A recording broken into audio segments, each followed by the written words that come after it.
지금 중국이 발칵 뒤집혔습니다. 최근 한국이 만두 디자인으로 미국 특허를 등록했기 때문인데요. 문화 도둑질.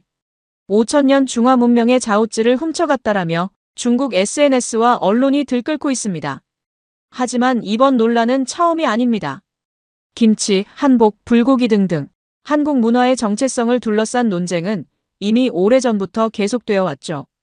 그때마다 한국은 목소리를 높이지 않았습니다. 대신 결과로 보여줬죠. 말보단 행동으로, 주장보단 실력으로. 최근 논란이 된 대한민국 만두 이야기 지금 시작합니다. 그 전에 잠깐 1초 만에 누를 수 있는 좋아요 버튼을 꾹 눌러주시면 영상 제작에 아주 큰 힘이 됩니다.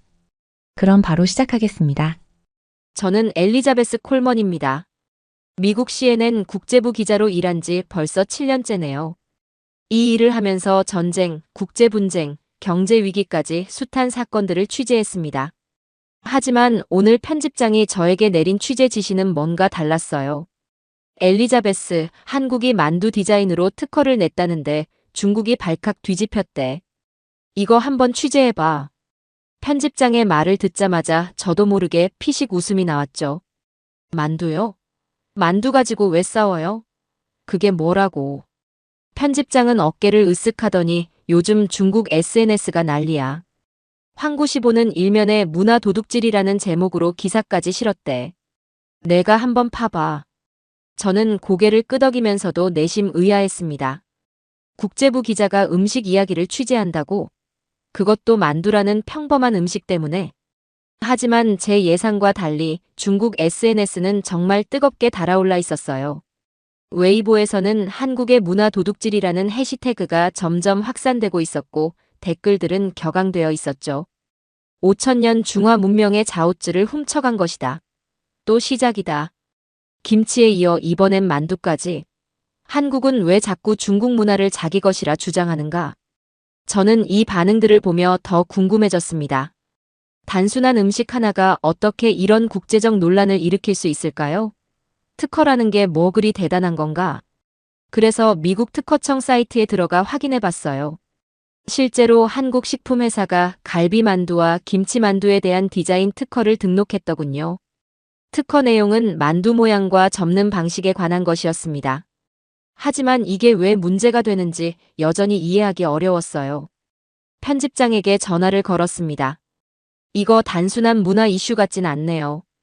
뭔가 더 깊은 배경이 있는 것 같아요. 편집장이 말했죠. 그래서 내가 취재해야 하는 거야. 한국과 중국 사이에는 이런 문화 갈등이 처음이 아니래. 김치, 한복, 불고기. 이런 것들 모두 과거에 비슷한 논란이 있었대. 이번 일은 그런 맥락에서 바라봐야 할 것 같아.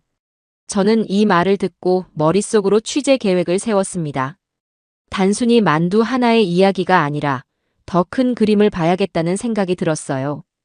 왜 음식 하나가 국가 간 자존심 싸움이 되는지 그 이유를 파헤쳐 보기로 했죠. 다음 날 저는 한국과 중국 양국의 전문가들을 만나기 시작했습니다. 그리고 놀라운 사실을 알게 됐어요. 이 만두 전쟁은 그저 우연히 발생한 사건이 아니었습니다. 그 이면에는 수십 년간 이어져 온 문화 정체성을 향한 치열한 싸움이 있었던 거죠. 무심코 시작한 취재였지만 이제 저는 단순한 호기심을 넘어 진지한 관심을 갖게 됐습니다.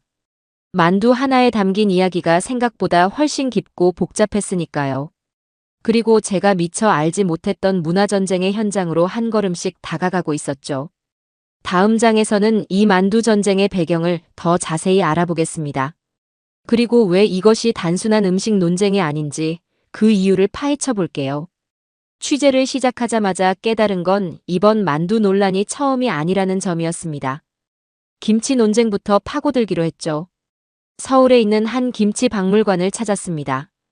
박물관 관장인 이미현 박사가 저를 반갑게 맞아주었어요. 김치 논쟁이요? 아, 2020년 이야기를 하시는군요. 이미현 박사는 차분하게 설명해 주었습니다. 2020년 11월 중국이 파오차이라는 절임 채소의 국제표준 ISO 인증을 받으면서 시작됐다고 해요. 그 후 중국 매체들은 김치는 중국 파오차이에서 유래했다고 주장했다네요. 당시 광명일보는 김치의 조상은 중국 파오차이라는 제목의 기사를 냈어요. 한국인들 사이에서 큰 분노가 일었죠.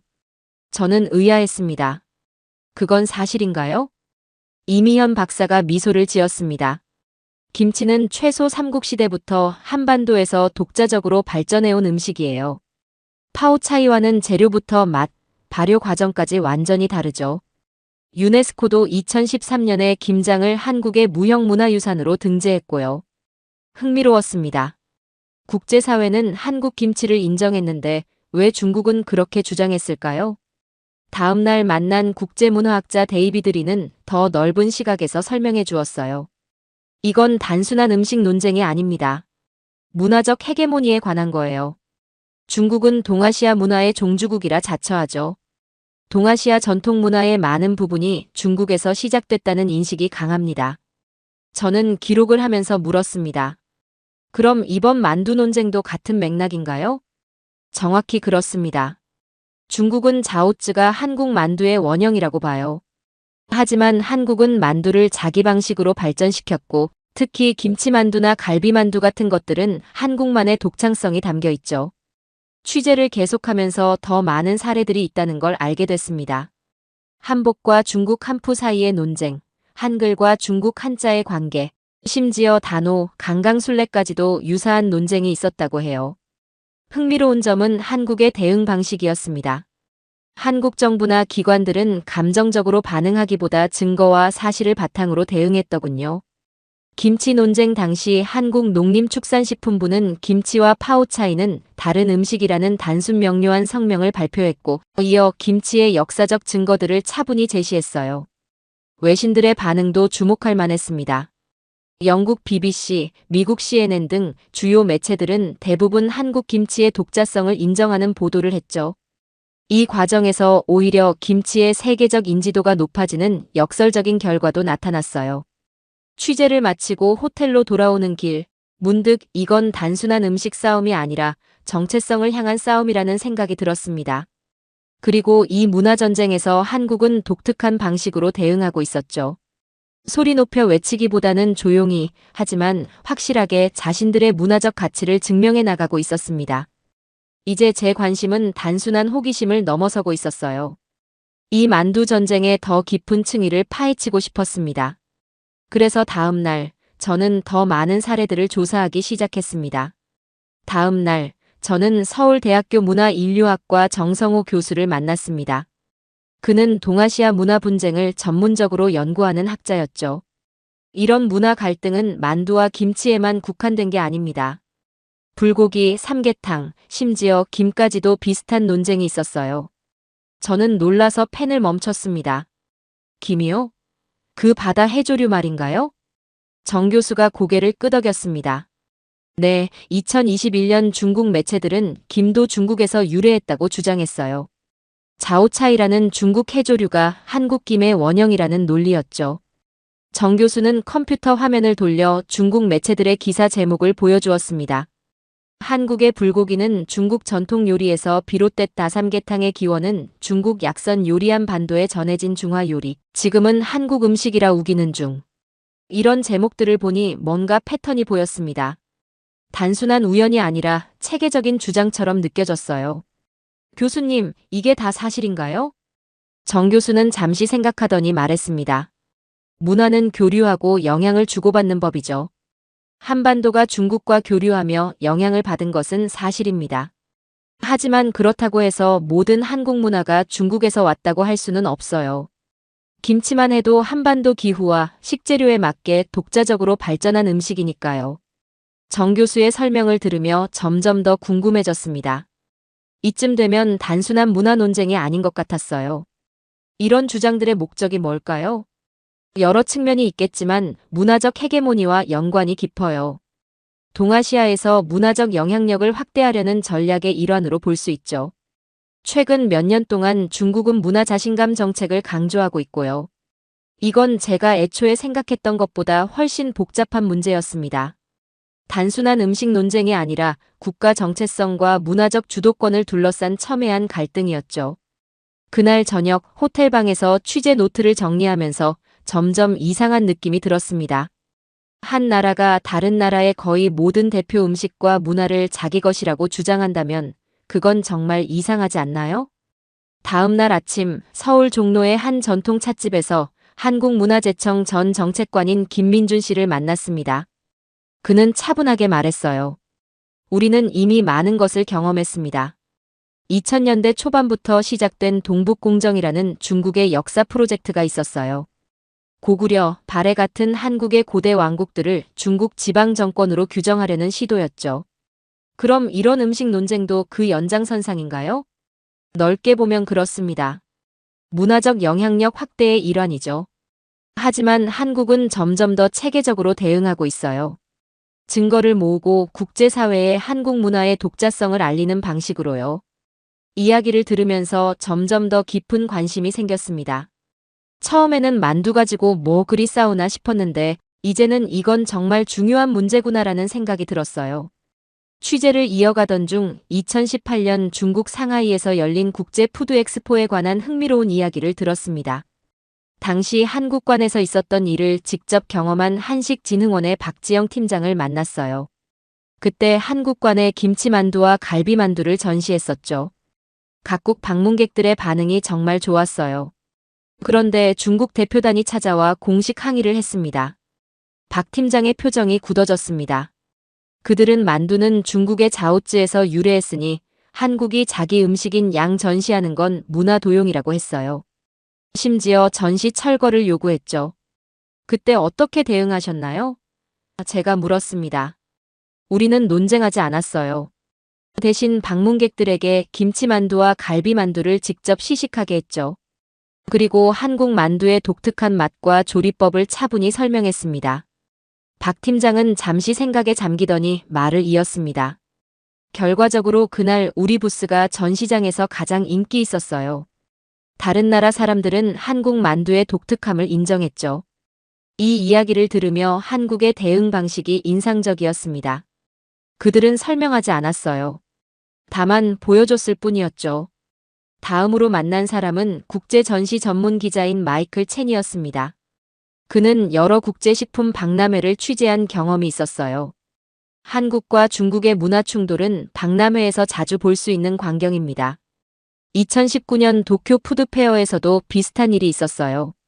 한국관의 불고기 전시에 대해 중국 측이 중국 전통 요리의 변형이라고 항의했죠.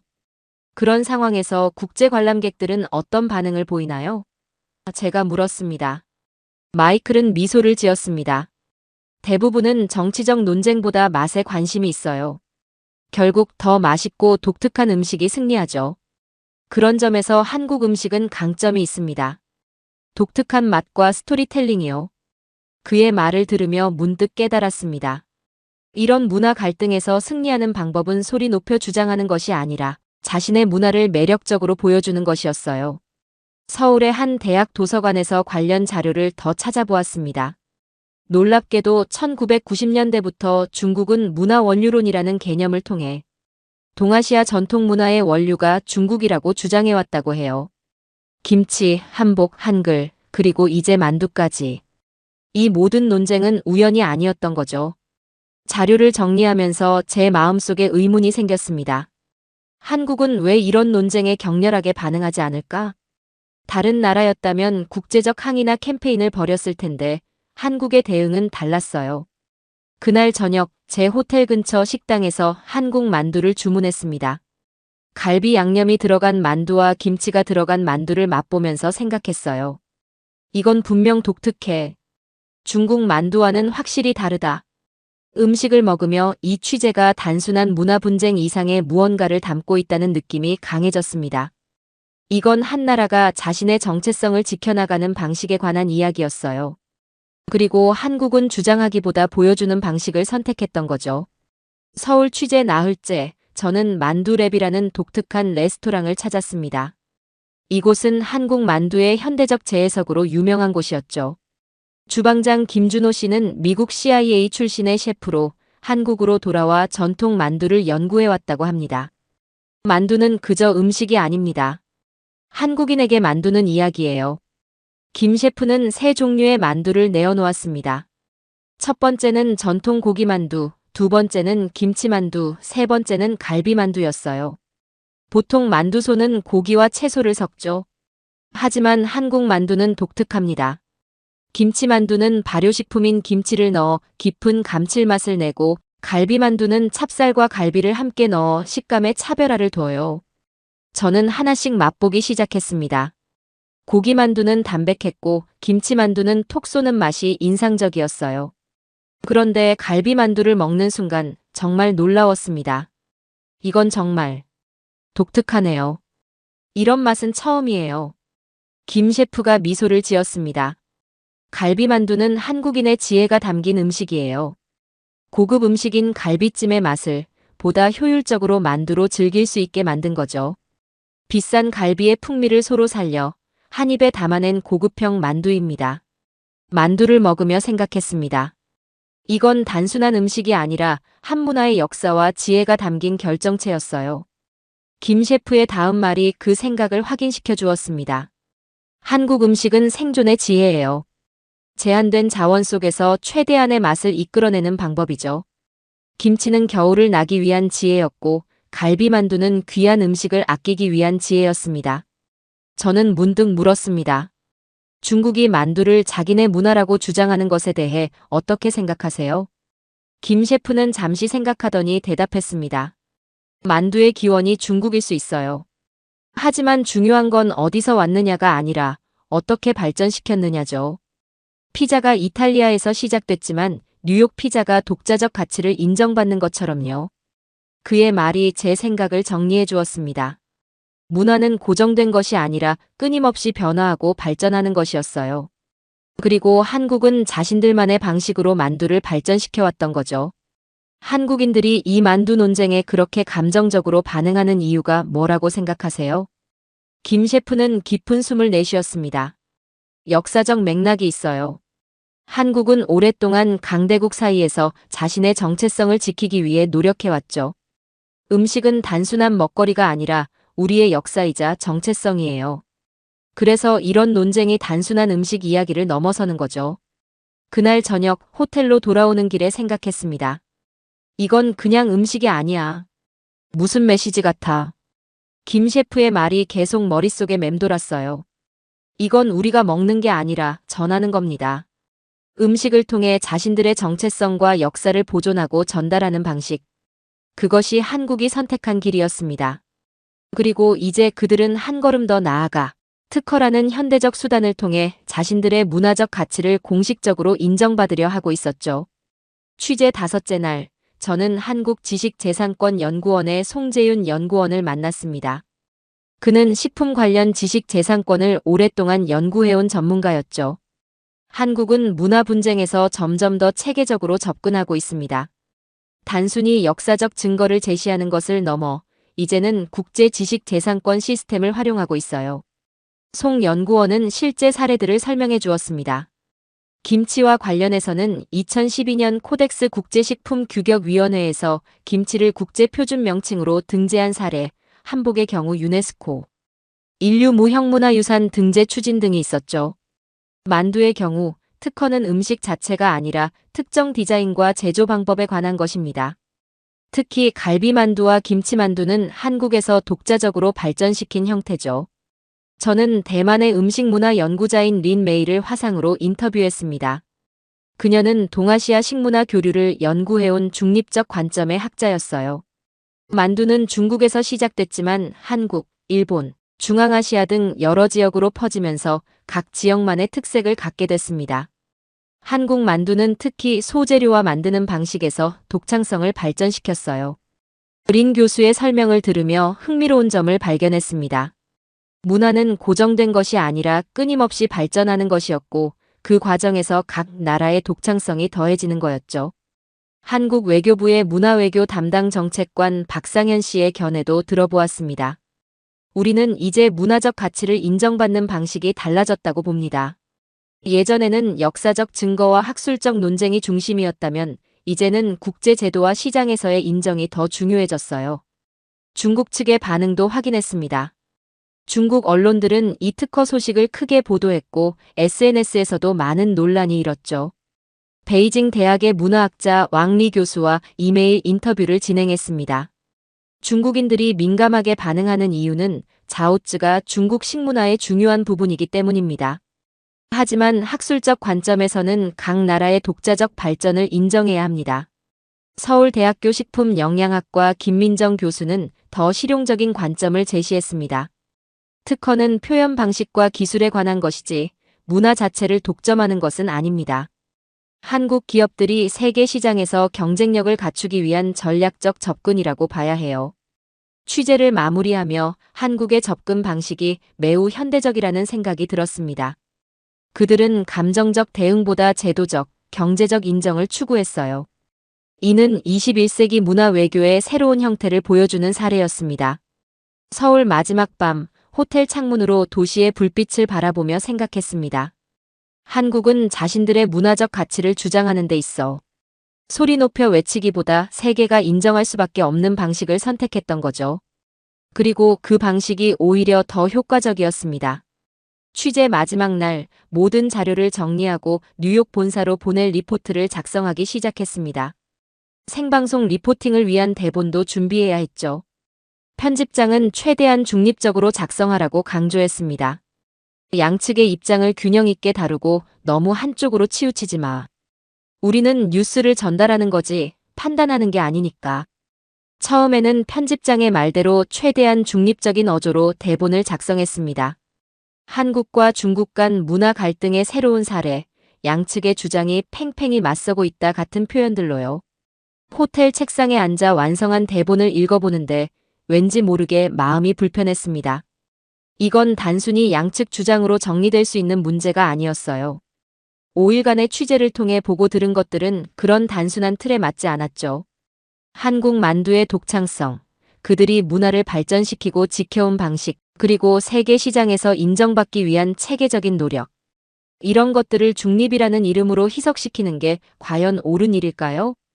대본을 한참 바라보다가 천천히 그것을 접었습니다. 그리고 새 종이를 꺼내 다시 쓰기 시작했어요. 나는 기자다. 그리고 이건 진실이다. 저는 5일간 보고 느낀 것을 솔직하게 썼습니다. 중립을 가장한 모호함이 아닌 정확한 사실과 그에 대한 제 관점을 담았어요. 물론 이것이 편집장의 지시를 어기는 일이라는 것도 알고 있었죠. 새로운 대본을 쓰며 취재 과정에서 만난 사람들의 얼굴이 떠올랐습니다. 김치박물관 이미현 박사, 국제문화학자 데이비드 리, 한식진흥원 박지영 팀장, 셰프, 김준호, 지식재산권연구원 송재윤 연구원.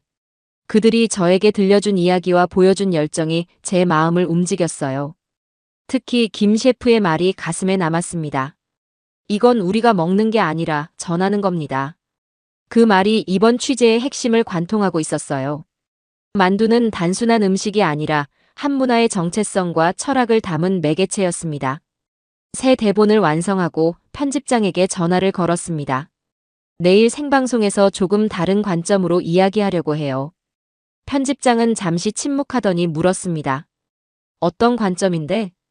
이건 단순한 문화 분쟁이 아니에요. 자신의 정체성을 지키고 발전시키는 방식에 관한 이야기죠. 그리고 한국이 보여준 접근법은 정말 인상적이었어요. 긴 침묵 끝에 편집장이 한숨을 쉬었습니다. 너 정말 이렇게 하고 싶은 거야? 네. 제가 본 진실을 전하고 싶어요. 알았어. 내 판단을 믿지. 하지만 너무 한쪽으로 치우치지는 마. 전화를 끊고 창밖을 바라보았습니다. 서울의 밤하늘에는 별이 거의 보이지 않았지만 도시의 불빛이 마치 별처럼 빛나고 있었어요. 그 반짝이는 불빛들처럼 한국의 문화도 조용히 하지만 강렬하게 빛을 발하고 있다는 생각이 들었습니다. 내일은 생방송 날이었습니다. 그리고 저는 처음으로 중립이라는 안전한 가면을 벗고 제가 발견한 진실을 세상에 전하려 했어요. 저를 움직인 그 진실, 만두 하나에 담긴 한 나라의 정체성과 지혜를요. 생방송 스튜디오에 불빛이 켜졌습니다. 뉴욕 본사의 카메라 앞에 선 저는 약간 긴장했지만 마음은 확고했어요. 앵커 마이크의 목소리가 들려왔습니다. 지금 뉴욕 스튜디오와 연결된 엘리자베스 콜먼 기자입니다. 최근 한국과 중국 사이에 만두를 둘러싼 논쟁이 일어났다고 하는데요. 이 논란 어떻게 보십니까? 저는 잠깐 숨을 고르고 대답했습니다. 오늘 제가 전해드릴 이야기는 단순한 만두 분쟁이 아닙니다. 이건 한 나라가 자신의 정체성을 지키고 세계에 알리는 방식에 관한 이야기예요. 서울에서의 5일간 취재 내용을 차근차근 전했습니다. 김치 논쟁부터 시작해 다양한 문화 갈등, 그리고 한국이 선택한 독특한 대응 방식까지요. 한국은 외치지 않았습니다. 대신 증명했어요. 특허를 통해 시장에서의 성공을 통해 세계인의 입맛을 사로잡음으로써요. 이것은 21세기 문화 외교의 새로운 형태를 보여주는 사례입니다. 생방송 도중 모니터를 통해 앵커의 표정이 점점 진지해지는 것을 볼 수 있었습니다. 그는 제가 평소와 다른 톤으로 리포팅하고 있다는 것을 느낀 듯 했어요. 오늘 제가 본 건 만두가 아니었습니다. 그건 한국이라는 나라가 담긴 한 조각이었어요. 김치만두에는 한국인의 겨울나기 지혜가, 갈비만두에는 귀한 것을 나눠 먹는 공동체 정신이 담겨 있었습니다. 방송을 마치고 스튜디오를 나오는데 편집장이 다가왔습니다. 솔직히 처음엔 걱정했어. 하지만 내 리포트는 정말 좋았어. 마치 음식 리포트가 아니라 문화 다큐멘터리 같았어. 그날 밤 제 리포트는 SNS에서 빠르게 퍼져나갔습니다. 많은 사람들이 한국 만두에 관심을 보였고 특히 갈비만두와 김치만두를 직접 맛보고 싶다는 반응이 쏟아졌어요. 일주일 후 뉴욕의 한식 레스토랑들은 만두를 찾는 손님들로 북적였습니다. 한 레스토랑 주인은 갑자기 만두 주문이 3배로 늘었다고 말했죠. 시카고, 로스앤젤레스, 보스턴 등 다른 도시에서도 비슷한 현상이 일어났어요. 한국관광공사는 한국 음식을 경험하기 위한 관광 문의가 급증했다고 발표했습니다. 대형 식품 회사들도 한국 스타일 만두를 출시하기 시작했고요. 2달 후 저는 한국에서 열린 세계 음식 문화 포럼에 연사로 초청받았습니다. 그곳에서 만난 문화 연구자 제임스 리는 흥미로운 분석을 들려주었어요. 한국은 소프트 파워의 새로운 모델을 제시했습니다. K-팝, 영화, 드라마에 이어 이제 식문화까지. 그들은 항상 외치기보다 보여주는 방식을 선택했죠. 포럼 이후 저는 다시 만두 랩을 찾았습니다. 김 셰프는 이제 국제적 셀러브리티가 되어 있었어요. 그는 웃으며 말했습니다. 세계는 지금 한국 만두를 먹고 있습니다. 그들은 만두를 먹으면서 우리의 역사와 철학, 정신을 함께 맛보고 있죠. 서울을 떠나기 전날 밤, 남산타워에서 도시 전경을 바라보며 생각했습니다. 중국은 외쳤고 한국은 보여줬어요. 만두는 작았지만 그 안엔 대한민국이 있었습니다. 작은 만두 하나가 세계인의 입맛을 사로잡고 한 나라의 문화와 정신을 전파하는 매개체가 되었어요. 그리고 저는 그 과정을 지켜본 증인이 되었습니다.